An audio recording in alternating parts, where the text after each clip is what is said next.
How to fix Sweat Wallet app login problem.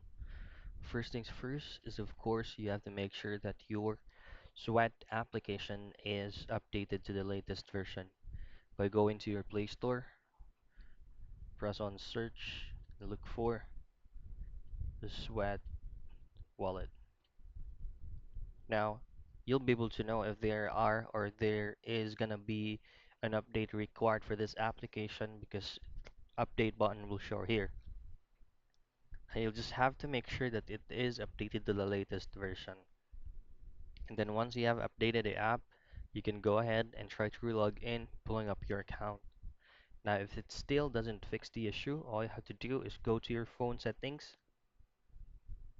and then scroll down to apps, hit here, press on manage apps, go to your Sweat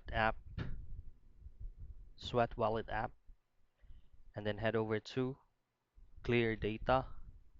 And you'll have to comply to these options right here. Press on clear all data and then clear cache.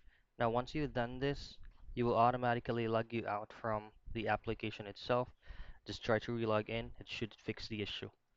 So that's how you fix Sweat Wallet app login problem.